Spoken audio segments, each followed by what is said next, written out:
Tienen la gran habilidad de manejar tantos micrófonos y tantas cosas y que se puede escuchar lindo. Gracias a los hermanos que preparan esto, me parece que son Marta y Marcela, ¿no? Este agua se puede tomar, ¿no? Ah, Marta. Marcela la señala a Marta, ¿no? Porque es posible que la necesite, porque estoy medio de la garganta, no entiendo, medio. Eh, Vamos a leer una historia, o a contextualizarnos en una historia, está en Juan, capítulo 6. Juan capítulo 6 es un contexto bastante distinto del nuestro, pero tiene algunas similitudes notables y hacen que sea pertinente. Lo primero que tiene es que había allí en ese momento alguien hablando la palabra de Dios. Y nosotros aquí tenemos la palabra de Dios. Vamos a la Biblia, la autoridad de lo que predicamos de acá es la autoridad de la Biblia. Los efectos, los errores, digamos, de quien lo enuncia, en este caso me toca a mí compartir, bueno, son peculiaridades, pero la autoridad no está basada en la capacidad de expresarlo, o lo bonito que quede, sino en que está basada en lo que dice la Biblia. Y la Biblia es la autoridad. Y nosotros tenemos que responderle a Dios, según la luz que hemos recibido de la Biblia. Esto nos pone una responsabilidad, pero a la vez un privilegio tan grande. Nosotros podemos escuchar la voz de Dios que aquí está. Es la historia, Juan capítulo 6 nos sitúa en un pueblo de pescadores, siglo I. Estaba Jesús, estaban los discípulos, sería el año más o menos 32 de nuestra era, un poco más, un poco menos según lo encajemos con el calendario nuestro. Y estaba Jesús hablando, y había un montón de gente, y un montón de gente interesada en escuchar lo que Dios tenía que decir. En eso se parece a nosotros. Somos un grupo más pequeño, pero en general, aunque hay una variedad de emociones y sentimientos, en general los que estamos aquí estamos interesados en lo que Dios tenga para decirnos. Había algunos pescadores, en eso no son iguales que nosotros, capaz que hay algunos pescadores aquí, o que han vivido o que viven de ser pescadores.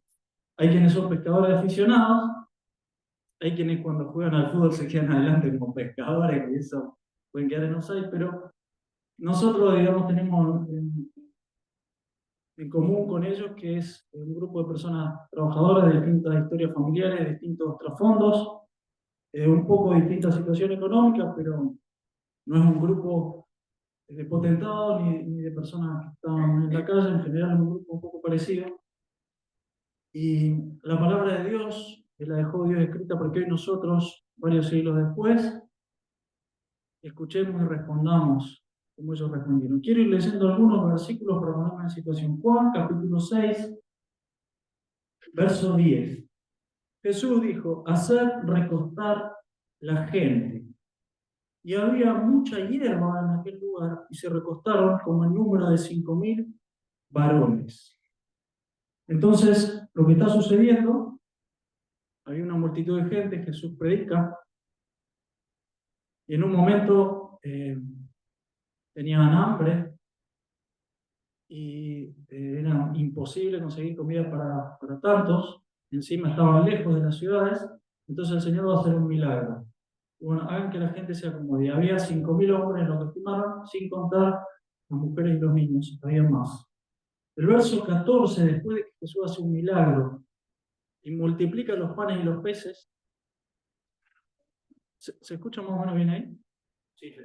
Multiplica los panes y los peces, todos comen, de lo que sobra, no había sido milagroso, el Señor podría haber multiplicado lo que quería, por 1.000, por 2.000, por 100 millones era lo mismo, pero el Señor dice, junten las canastas, los pedazos que no se pierda nada, sobran 12 cestas, y la gente vio que no habían ido a comprar, no llegó un helicóptero, no vino comida en barcaza, había 5 panes y 2 pescados y comieron los 5.000 hombres más las mujeres y los niños. El verso 14 dice, aquellos hombres entonces viendo la señal que Jesús había hecho, dijeron, este verdaderamente es el profeta que había de venir al mundo. A lo que estaban ellos haciendo referencia era a un profeta que Moisés había dicho que iba a venir. En Deuteronomio 18 se había anunciado, Moisés dijo, Dios le va a levantar un profeta como yo. Cuando Juan el Bautista viene predicando, le preguntan, ¿vos sos Elías? No. ¿Vos sos el Cristo, el Mesías? No. ¿Vos sos el profeta? Ese, no, dijo Juan. Y entonces acá la gente dice, este tiene que ser el profeta. Este está, parece, cumpliendo las condiciones. Entonces la gente dijo, bueno, acá tenemos un líder, incluso este puede ser un libertador de los romanos, porque lo que acababan de ver era una cosa asombrosa. No solo que comieron y se saciaron, uno de los milagros disfrutables, comida gratis, pero además vieron que algo había pasado, que ese hombre había hecho una cosa descomunal. No era un curandero, una cosa muy pequeña, de origen dudoso, lo que hizo él era tremendo. Verso 22. El día siguiente, la gente estaba al otro lado del mar, vio que no había habido allí más que una sola barca y que Jesús no había entrado en ella con sus discípulos, sino que estos se habían ido solos. ¿Qué es lo que pasa con la historia? Termina Jesús de darles de comer, la gente dice, este es el profeta, es todo asombroso. Y Jesús se dio cuenta que lo querían hacer rey, no era el plan de Dios. Entonces Jesús le dice a los discípulos, ustedes se suben al barco y se van para el otro lado del lago. Le llamaba el mar de Galilea, pero era un lago como de 20 kilómetros por 10 kilómetros, había que hacer un trecho para cruzarlo, y ellos estaban en una orilla, cruzan un poco para la otra, Jesús los despide, se va a orar solo, a la mitad de la noche Jesús va hacia los discípulos, en el sentido que iban cruzando, caminando sobre el mar. Esto es lo que está ahí, ustedes lo pueden leer después, es un milagro, los discípulos se asombran, se asustan, el Señor le dice, soy yo. No tenía nada de extraño que el verbo encarnado de Dios hecho hombre caminara sobre el mar, pero les dio miedo, no lo habían entendido todavía. Se sube al barco, llega al resto de la travesía, la hace en barco, no caminando. Llega y al día siguiente la gente va y dice, acá estaba el que nos dio de comer, cuando se fueron los discípulos, Jesús no subió, no había otro barco, él se quedó acá y ahora no está. Entonces empiezan a hacer investigación, a ver qué pasa, lo querían buscar y encontrar a Jesús, y entonces, bueno, no saben qué pasó, se lo van a preguntar, pero dicen, vamos al otro lado, a ver, busquemos a los discípulos, lo buscamos a Jesús, y hacen el esfuerzo, se suben a las barcas y se van para el otro lado. Y el verso 25 dice, hallándole al otro lado del mar, le dijeron, Rabí, ¿cuándo llegaste acá? Y ahí, esto nos prepara la escena para un diálogo de vuelta entre Jesús y los discípulos. Y es lo que quisiera que reflexionemos para que saquemos unas enseñanzas de esta noche. Varias veces el Señor en el discurso les va a decir, de cierto les digo. Eso quiere decir, en una forma de decir, escúchenme bien, esto es la solemne verdad. Escúchenme bien lo que les voy a decir. Esto es verdad. Siempre lo que Jesús decía era verdad, pero lo que él quería decir era, presten atención a esto, porque una declaración no quiero que les pase desapercibida.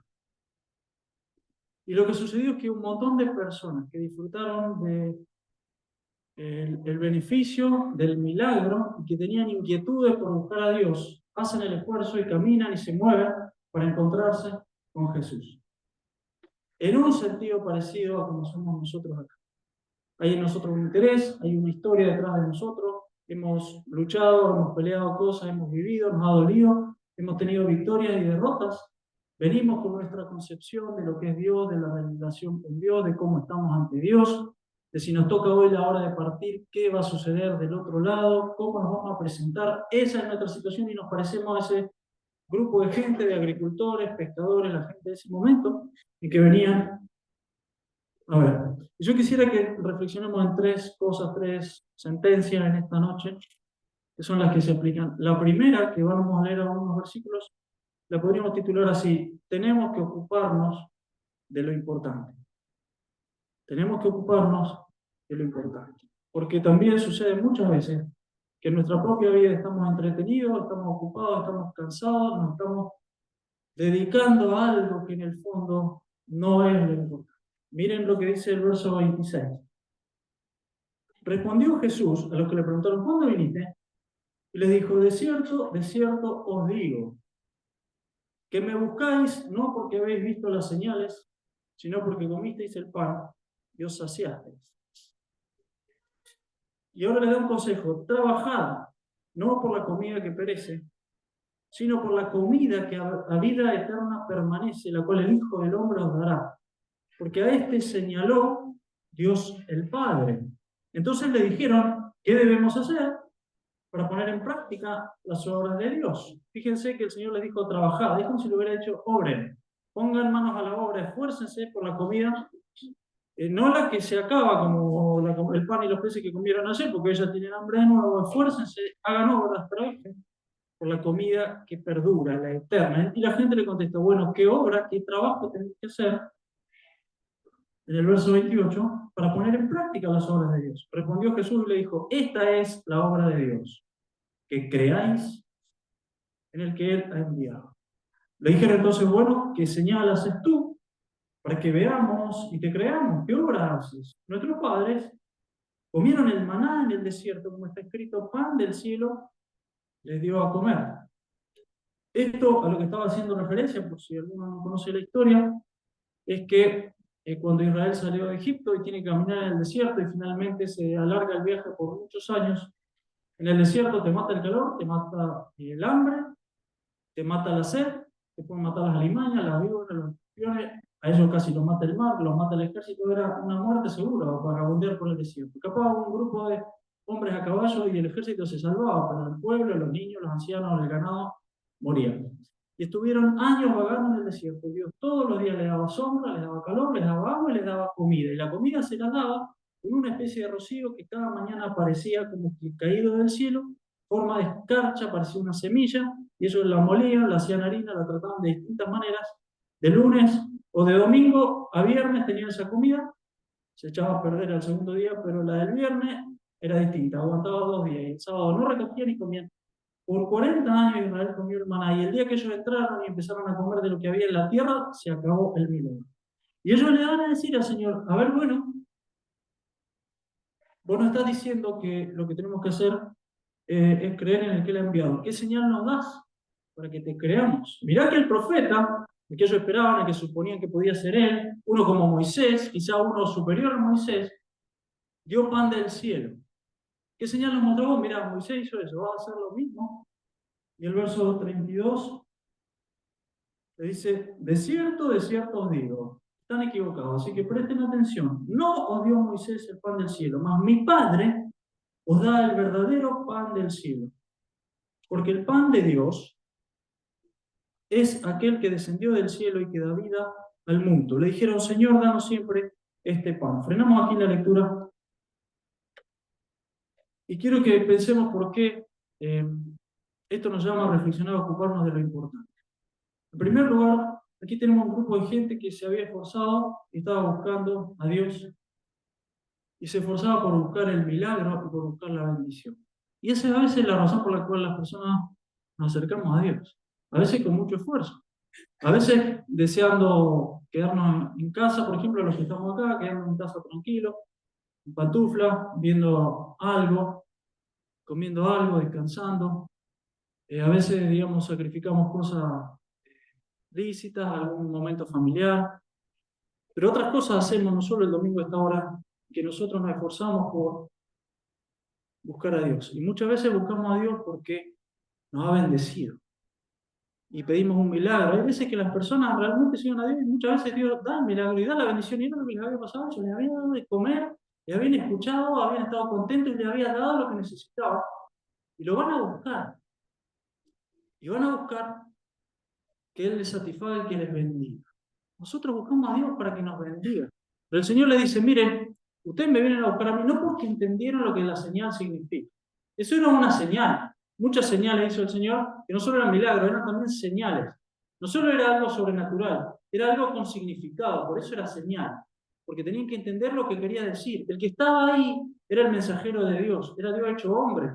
Este era el que tenían que escuchar y no los líderes religiosos que la casta religiosa estaba en general bastante corrompida. Este era el que Dios había señalado, el que Dios había elegido, el que Dios había marcado y ungido. Y el Señor le dice, ustedes me buscan, pero no porque entendieron lo que significaba, sino porque se saciaron. Y entonces yo le voy a decir un consejo, de cierto les digo, trabajen no por la comida que perece. Todo lo que nosotros tenemos, incluso las bendiciones que Dios nos da, son perecederas. Hasta los alimentos no perecederos son perecederos. ¿Cuánto duran? 2 años, la fecha de vencimiento, 10 años. incluso aunque dure mucho y lo consumamos sin estar mal, es perecedero porque es todo para esta vida temporal, es de esta vida. Y nosotros, como nos enseñan en la escuela, nacemos, crecemos, nos reproducimos, morimos, ese es el ciclo normal. Pero eso es lo que se ve de la biología. Desde la perspectiva de Dios y desde la sed más profunda de nuestro corazón, nosotros nacemos, crecemos, pero buscamos un propósito. ¿Para qué estamos? Nosotros necesitamos que alguien responda a nuestras preguntas, que se llene el vacío de nuestro corazón, que sea para algo, que no sea un mero accionar. ¿Acaso juntar plata es lo más importante que el ser humano puede hacer? ¿Acaso logros? ¿Acaso haber obtenido cosas? Y el Señor le dice, ustedes deberían ocuparse de algo más importante que lo temporal, aunque sea muy bueno, como la comida y traer el pan a la casa. Tienen que ocuparse de lo que permanece para vida eterna. ¿Y saben qué? Eso solo se lo puede dar el Hijo del Hombre. El Hijo del Hombre era el que había sido eternamente Hijo de Dios, pero que un día se hizo Hijo de Hombre. Cuando en Belén se encarnó, vino a este mundo y nació como Hijo de Hombre. En la eternidad pasada, o no en la eternidad pasada, desde antes que se encarnara, incluso antes de que fuera creado el ser humano, seguramente, los ángeles en el mundo espiritual tenían comunión con Dios, le honraban, le servían, también hubo quienes se rebelaron, y siempre vieron a Cristo antes de la encarnación como el Hijo de Dios, la imagen de Dios, el que recibía la adoración, el que creó todo. La Biblia dice que por Jesucristo fueron hechas todas las cosas visibles, las cosas invisibles, las personas, los ángeles, los demonios. Dios creó todo por medio de Cristo, antes de que se encarnara. Pero en un momento en Belén, Él además empezó a ser Hijo de hombre. Maravillosamente, Dios el Hijo tomó naturaleza humana. No era un simple bebé, no era un buen maestro. Era Dios igual en deidad, en poder, en eternidad, en conocimiento, en todos los atributos que Dios el Padre y que el Espíritu Santo. Dios el Hijo se hizo hombre y, asombroso como parezca, estaba en el vientre de una mujer y después en los brazos de una mujer y aprendiendo a caminar y a trabajar con un hombre y una mujer que eran sus padres terrenales. Ese es el que Dios el Padre señaló, dice, este va a ser el alimento que no perece. Este va a ser la comida que los seres humanos necesitan. No para saciar el hambre de este estómago y para poder aguantar hasta el día siguiente que uno vuelva a tener hambre. Es el hambre y la sed del alma. Eso que el ser humano necesita, que lo hace tan distinto de los animales, eso es lo que Jesús le dijo. Ustedes tienen que esforzarse por otra comida. No el pan que yo les multipliqué ayer, por la comida que permanece a vida eterna y que solo el Hijo del Hombre, que es el Hijo de Dios, les puede dar, porque es el ungido, el señalado, el elegido. Y ellos le preguntan, ¿qué tenemos que hacer? Y Jesús les responde lisa y llanamente, bueno, esta es la obra que ustedes tienen que hacer. Tienen que creer en el que la ha enviado. Y ellos lo entendieron más o menos. Jugar por lo que pasa después lo entendieron, pero más o menos sí. Tenemos que creer a los enviados de Dios, como le creímos a Moisés, como le creímos a los profetas, como le creímos a los reyes fieles, como David y otros, y Salomón, en los momentos en que fueron obedientes. La palabra de Dios vino por medio de ellos. Entonces le piden credenciales, a ver, autenticate. ¿Vas a hacer lo mismo que hizo el gran profeta? ¿Vas a repetir el milagro antiguo? Y Jesús le dice en el verso 32, no necesitan ese pan.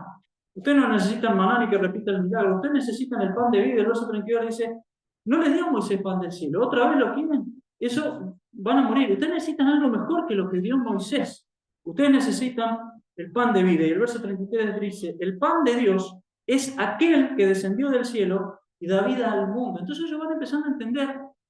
Dicen, necesitamos algo más que el milagro. Eso nosotros también tenemos que entender. Necesitamos algo más que la bendición de Dios.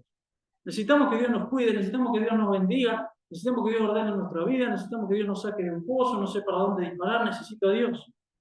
Ayer estaba escuchando un sermón de un hermano que decía, allá en su iglesia el domingo pasado él había predicado, y varias personas se acercaron, y una mujer de 22 años se acercó, y él le pregunta, ¿es la primera vez que venís? ¿Por qué viniste? Y ella le dijo, porque necesito encontrar a Dios. Y nosotros seguramente hemos venido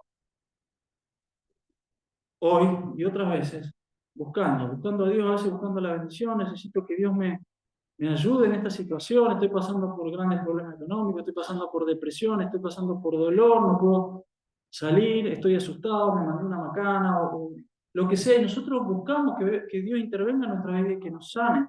Y Dios nos da su bendición, su cuidado, muchas veces hasta de manera milagrosa. Pero el Señor nos va a decir, se tiene que ocupar de lo importante. Hay algo más importante que esta vida temporal y pasajera. Ustedes necesitan el alimento para el alma. Necesitan el pan de vida. Y entonces le preguntan, bueno, vos sos el enviado de Dios, o el que nos viene a traer este pan de vida, ¿cómo hacemos? Danos ese pan de vida. La mujer del pozo de Jacob, 2 capítulos antes, le había dicho lo mismo. Jesús le dijo, tengo un agua de vida, quizás hacia la sed y nunca más tenés sed. Bueno, dame ese agua. Y la mujer pensó que era un agua especial como la del pozo que ella estaba sacando, y ellos más o menos algo parecido estaban esperando. ¿Qué bendición de Dios nos vas a traer vos que sos un profeta, un enviado? Y quizá sea también que Dios quiera en esta noche llamarnos a nosotros, alguno especialmente que nunca se ha encontrado en esa situación, a ponerle en esa situación de preguntar, bueno, ¿y qué es lo importante? Bueno, entonces Dios, dame ese pan. Si yo necesito algo más que simplemente que Dios me bendiga en mi vida, quiero ese pan. Dame ese pan de vida. Y cuando la gente estuvo en ese punto, al menos a nivel grupal, porque por después por la reacción de la gente se ve que no estaban todos iguales, danos siempre este pan. Verso 34. Entonces Jesús le va a decir algo que a nosotros nos va a marcar el segundo punto. Y está en el versículo 35. Jesús le dijo, yo soy el pan. Yo soy el pan de vida. El que en mí viene nunca tendrá hambre. El que en mí cree no tendrá sed jamás. Y la segunda verdad en la que quiero que reflexionemos es que si primero Dios quiere que nos ocupemos de lo importante, acto seguido Dios nos va a decir, lo importante es Cristo. Quizá Dios nos tenga que sacudir y llamarnos al punto que digamos, bueno, está bien, quiero el pan. ¿Cuál es el pan? Y Dios nos va a decir, el pan es Cristo. Hay veces que nosotros estamos desenfocados, endurecidos, no estamos en la condición, en la preparación para que Dios nos diga la verdad. Entonces Dios nos tiene que sacudir, nos tiene que despertar. Vieron que nosotros a veces usamos palabras en inglés, por ejemplo, spoilear. ¿Saben lo que es spoilear? ¿Qué es spoilear? Cuando te cuentan el final de la película te la arruinaron. Porque claro, spoiler en inglés es como echar a perder o quemar. ¿Qué es el trailer de una película? No es lo que se engancha atrás del camión y va tirando la película. ¿Qué es el trailer? Como el avance, ¿no? Vieron que hay uno que le llaman teaser, el trailer teaser, que es como un gancho, un enganchador. Te muestra una escena de la película muy cortita. A veces una sola palabra, una cosa que te dijo, uy, parece que van a sacar la segunda parte de esa película que me enganchó. A veces Dios tiene que hacer con nosotros eso. Y darnos un cebo, un trailer, un teaser, una cosa que nos engancha, como si fuera una carnada, ¿no? Pero no porque Dios no nos quiera dar, es porque a veces nosotros estamos desenfocados, estamos en otra. A veces Dios permite que lo que nos haga entrar en razón sea un cachetazo que nos da la vida o cosas así.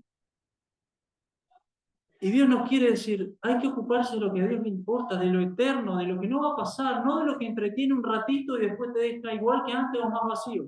Ni siquiera las cosas buenas que Dios da, como el alimento, el pan, la familia.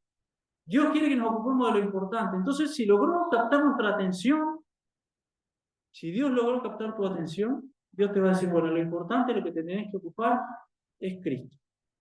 Miren lo que dice el verso 35 y un poquito más. Yo soy el pan de vida. Ahí lo dijo claramente, el que a mí viene nunca tendrá hambre, el que en mí cree no tendrá sed jamás.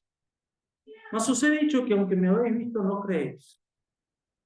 Todo lo que el Padre me da, vendrá a mí, y al que a mí viene, no lo echo fuera. Porque he descendido del cielo, porque él estaba en el cielo, pero se encarnó, se hizo un niño, un adolescente, un joven, y después empezó a predicar. He descendido del cielo, no para hacer mi voluntad, sino la voluntad del que me envió. Y esta es la voluntad del Padre, el que me envió. Que de todo lo que me diere no pierda yo nada, sino que lo resucite en el día postrero. Y esta es la voluntad del que me ha enviado, que todo aquel que ve al Hijo, el Hijo de Dios, y cree en Él, tenga vida eterna, y yo le resucitaré en el día postrero. Y este párrafo nos muestra qué es lo importante y por qué, y cómo uno puede llegar a Él. ¿Saben? Jesús les dijo algo que fue justamente la razón por la que después lo rechazaron, pero también la razón por la que algunos fueron salvos. Él les dijo, lo importante soy yo soy el pan de vida. Esto no era la práctica ni la es de los líderes de otras religiones. Los líderes de otras religiones, de otros grupos, de los grupos de ayuda, de la filosofía, no te van a decir, vos me tenés que seguir a mí. Te van a decir, vos seguís mis enseñanzas, vos encontrás tu propio camino. Te van a decir, buscá en vos mismo eso que sacie tu alma. Buscá tu destino, encontrá tu propia realidad, desarrollate como persona. Pero lo que va a pasar es que vas a ir con hambre. Y eso es lo que pasa cuando las personas no se alimentan del único pan de vida. Las personas, aunque sean genuinas, aunque sean únicas, aunque desarrollen su propio camino, la persona, el ser humano se queda con hambre. Porque el único pan que sacia el alma es Cristo. Y el Señor le dijo la verdad, por eso fue enviado, y porque Él tenía dignidad y autoridad. Yo soy el pan de vida. El que a mí viene, nunca tendrá hambre. Y el que en mí cree, no tendrá sed jamás. Y esto nos hace entender ahora un poco más claramente qué significa comer el pan de vida. Es venir a Cristo. Cristo no está presente acá. Pero incluso cuando estaba presente, las personas que se le acercaron, no todos vinieron a Él. Solo se acercaron a Él, a sus milagros. Estuvieron cerca, pero estuvieron lejos. Porque muchos, incluso ahí, después de este discurso, lo rechazaron y se le fueron. Pero hoy, aunque no le veamos, usted y yo podemos venir a Cristo. Uno viene con el corazón, uno viene con la sinceridad, uno viene acercándose, uno viene reconociendo su pobreza espiritual, uno eleva su ojo al cielo quizá por primera vez, o entendiendo el mensaje de Dios por primera vez, y uno se acerca a Dios, uno deja de alejarse, uno deja de rechazar, uno deja de decirle a Dios, como hoy me contaba uno de mis hermanos que le decía un conocido, un niño de 13 años, o un poquito menos, le decía, Jesús, todo bien, vos no me molestás a mí, yo no te molesto a vos. Y decía este chico, yo me di cuenta que eso que decía la historia que estaba leyendo, Jesús vos allá, yo acá, es lo que me pasaba a mí. Mis papás servían al Señor, mis papás estaban en la iglesia, mis hermanos no, y yo estaba todo bien acomodado, y me di cuenta que Jesús allá dejaba tranquilo y yo acá. Pero ¿saben lo que es venir a Jesús? Decir, bueno, Señor, dejo de cerrarte la puerta. Señor, vengo a donde voy. Señor, quiero venir. Hasta incluso, Señor, no sé cómo venir, pero acá está mi corazón dispuesto. El que a mí viene nunca tendrá hambre, porque lo que el ser humano tiene es una necesidad en el corazón que solo el pan de vida la puede saciar y llenar. Una sed del alma que solo Él la puede dar. Y ni siquiera son sus instrucciones, no es su iglesia, no es su ética cristiana, no son sus formas de vivir, es Él. Y si vos y yo podemos tener el alma saciada, va a ser porque entramos en contacto con Él. Porque por decirlo figuradamente como acá, comimos de Cristo el pan de vida. Y si no tenés a Cristo, tu alma no tiene saciedad. El que a mí viene nunca tendrá hambre. Incluso aunque los sentimientos traicionen, uno siga sintiendo que no está como debería estar, y uno siga sintiendo sed. Cuando uno viene a Cristo y cree en Él, Él sacia el alma y la sed, el hambre y la sed del alma. Y es para siempre. Y lo dijo lisa y llanamente, y muchos lo creyeron, y siglos pasaron y algunos lo hemos creído. Pero muchos lo rechazaron y otros siguen todavía haciéndolo. El verso que sigue a ese que Jesús dijo, yo soy el pan de vida, Jesús le dice, yo les he dicho esto, pero aunque se lo dije, aunque me vieron, aunque vieron el milagro y se lo dije claramente, ustedes no creen, porque hay resistencia muchas veces en el corazón, quizás es la resistencia que alguno de los que está acá está experimentando. Lo creo, lo necesito, casi que no lo puedo expresar en palabras, siento una necesidad, pero a la vez me resisto. ¿Cómo que solamente en Cristo? ¿Cómo que todo lo bueno que yo he hecho no es suficiente? ¿Cómo que no puedo encontrar mi propio camino y hallar mi propia verdad? El corazón humano encuentra resistencia, pero el Señor les dijo, al que a mí viene, no lo echo fuera. Ven el 37, dice, todo lo que el Padre me da vendrá a mí, y el que a mí viene yo no lo echo fuera. Y esto también es verdad hoy. Si vos querés acercarte a Cristo, incluso aunque sientas resistencia en tu corazón, Cristo no te va a rechazar. También lo que nos enseña este texto es que si vos sentís que necesitas a Cristo y vos estás pensando, si vos has despertado tu necesidad espiritual, quizás por años ni te diste cuenta que tenías necesidad espiritual, es porque Dios mismo, el Padre, te está trayendo. Todo lo que el Padre me da, vendrá a mí. Incluso más adelante dice, ninguno puede venir a mí si el Padre que me envió no lo traje. Es decir, que si a tu corazón, en este día, en este tiempo, siente el impulso, la necesidad de buscar a Dios, de volver, es porque Dios te quiere traer. Vos lo podés rechazar, como muchos le rechazaron, y en este mismo discurso lo hicieron. Pero Cristo no te va a rechazar si vos venís a Él. Y al final de lo que leímos en este último párrafo, el Señor dijo, yo he descendido del cielo. ¿Para qué? Para que el que vea al Hijo y cree en Él tenga vida eterna, y yo lo voy a resucitar en el día posterior. Acá vuelve a ampliar lo que yo había dicho antes. El que cree en mí tiene vida eterna. Esta es la razón por la cual Él apela a tu corazón, por la cual Dios mismo te trae para que entiendas el mensaje de Cristo. Tenés que ver a Cristo. No lo puedes ver con estos ojos. No lo hemos visto. Él estuvo en la tierra hace años, murió, resucitó y ascendió. Pero Dios nos permite hoy verle con los ojos de la fe, verle llamándote, verle para que vos puedas entender que Él te ha estado tocando el corazón, que te llama, que Él murió por vos, que Él dio su vida por vos, que Él murió por tus pecados y por los míos. Y Jesús dijo, yo he venido para que si alguien ve al Hijo del Hombre y cree en Él, tenga vida eterna. Y esto es lo que pone Dios a tu disposición, la vida eterna, el perdón de los pecados, la reconciliación con Dios, el alimento para el alma. Lo que dice aquí que el ser humano tiene que hacer es dejar de descreer. Es no ser incrédulo, es creer. La fe, el creer es como la mano que uno extiende para recibir un regalo. Uno que uno no se ganó, uno que no compró, que no puede mantener, que no entiende, que no sabe, pero que cree que es la vida eterna y el perdón de los pecados que Cristo ofrece. Ese es el mensaje de la salvación. Y lo que el ser humano tiene que hacer es creer. Y ahí, como explica más adelante, ese creer, ese venir a Cristo con fe, es comer el pan de vida. Y el que ve al Hijo de Dios y su sacrificio y cree en Él, tiene vida eterna y yo le resucitaré en el día postrero, dijo Cristo. Significa que aunque muera la muerte física, después va a resucitar. Nosotros tenemos un tiempo que pasamos por acá. 80 años, 70 años, 87 años, lo que sea, y algunos mueren jóvenes. Pero el que tiene a Cristo tiene vida eterna, solamente es su cuerpo el que queda en el sepulcro.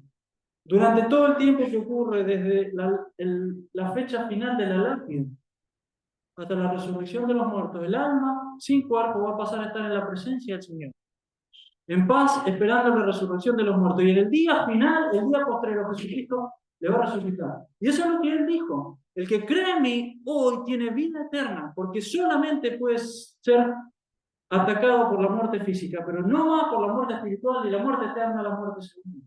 El que cree en mí tiene vida eterna y eso es lo que alimenta el alma, eso es lo que da la única paz que el alma realmente anhela y necesita. Y eso es lo que permite que la persona tenga contacto y comunión con Dios. Y uno va a ir a la resurrección de los muertos esperando en Él. Y es asombroso, y esto es lo último que quiero decir. Lo que dice el verso 41. Murmuraban entonces de los judíos. Porque había dicho, yo soy el pan que descendió del cielo. Y decían, no, este es Jesús, el hijo de José, el carpintero, cuyo padre y madre nosotros conocemos. ¿Cómo puede decir este? Del cielo he descendido. Jesús respondió y dijo, no murmuréis entre vosotros. Ninguno puede venir a mí si el Padre que me envió no le trajere. Y yo le resucitaré en el día postrero. Verso 47.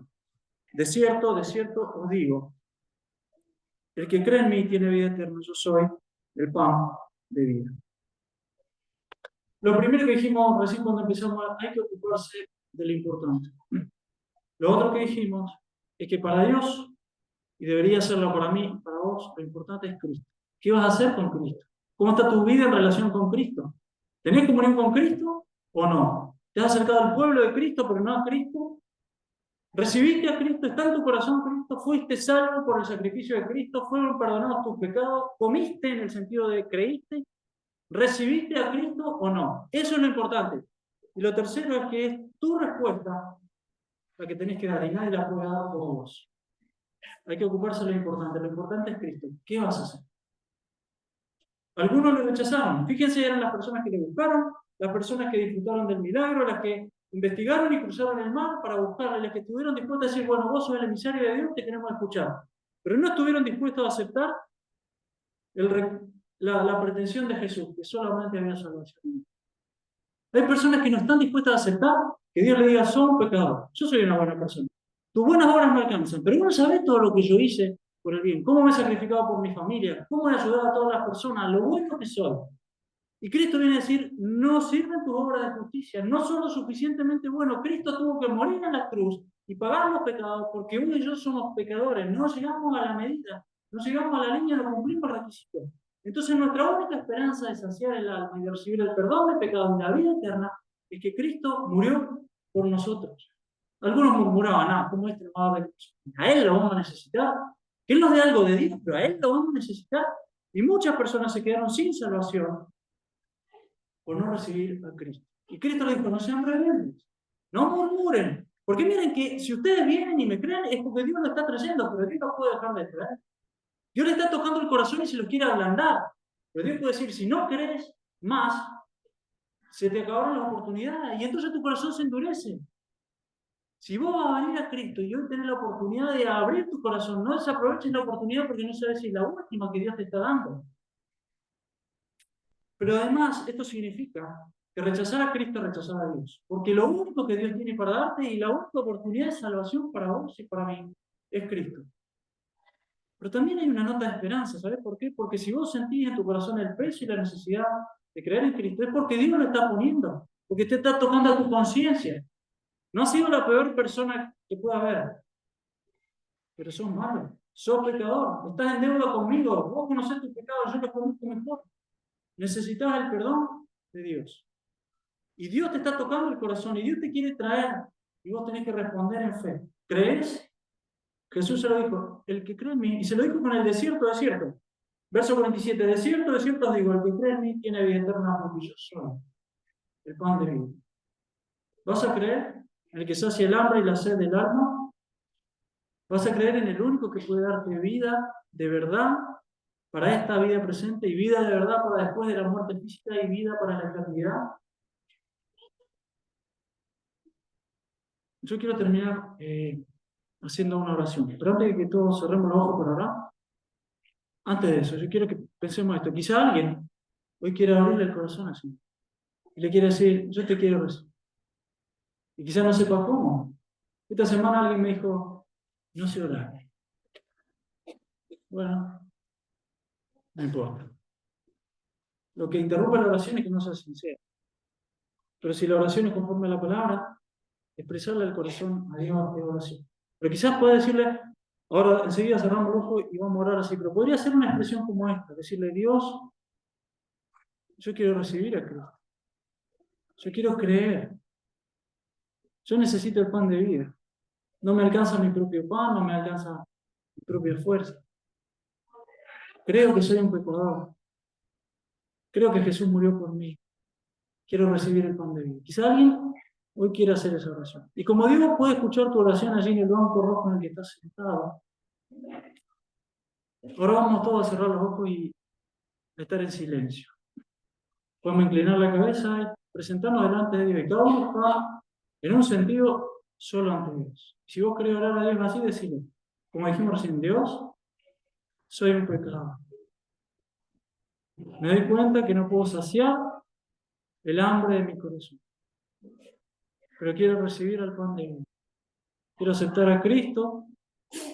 Quiero creer que Él murió por mí y por mis pecados. Te abro mi corazón. Necesito que me salves. Y que sacies la sed y el hambre de mi corazón. Que me des eso que por años he buscado sin saber qué era. Necesito a Cristo. Y yo les digo que si esa ha sido la oración sincera de alguien aquí, con palabras iguales o parecidas, pero el sentimiento del corazón, Dios escucha la oración. Y Dios recibe al pecador, porque al que viene a Él no le echa fuera. Y Dios se goza de dar de comer al alma, porque el que recibe a Cristo tiene el alma saciada. Padre nuestro, nosotros te alabamos con nuestro corazón. Te agradecemos que hayas enviado a Jesucristo, que nació de una virgen siendo Dios como un niño, para vivir nuestra vida y luego morir por nuestra causa, vivir sin pecado y morir por los pecados. Y porque Él ha saciado el hambre y la sed de nuestro corazón. Señor, lo que hace años que hemos recibido a Cristo, cuánta paz nos ha dado, cómo ha llenado nuestra alma, cómo responden nuestras preguntas, cómo el fuego de la vida, de la prueba, de la preocupación, del desaliento, qué diferente es vivir la vida contigo. Señor, y además nos has dado la eternidad. la vida eterna, la seguridad de la resurrección después de la muerte física. Y anhelamos, Señor, que sea la realidad de cada uno. Te alabamos, Señor, porque esta verdad del Evangelio sigue siendo el pan para las personas, porque anuncia a Cristo y el que cree el Evangelio come del pan de vida y recibe a Cristo. Y te rogamos, Señor, por los que todavía están luchando en su espíritu por la necesidad, con la necesidad y con Cristo, para que se puedan rendir, para que se puedan humillar y abrir la mano del alma para recibir el pan de vida. Porque al que viene a ti y cree en ti, no le echas fuera. Te alabamos, Señor, nos encomendamos en tus manos, para que tu nombre pueda ser glorificado en nosotros y podamos ver tu bendición y tu paz. Y oramos en el nombre de Jesús. Amén. Muy bien, hermanos, la reunión queda terminada. Pero estas verdades espirituales son las que el alma necesita, que ninguno quede con una duda, con una necesidad de hablar, de buscar, de saber, de conocer a Dios, de compartir lo que está luchando para la bendición de otros, para comprensión, para acercarse a Dios. Que el Señor les bendiga.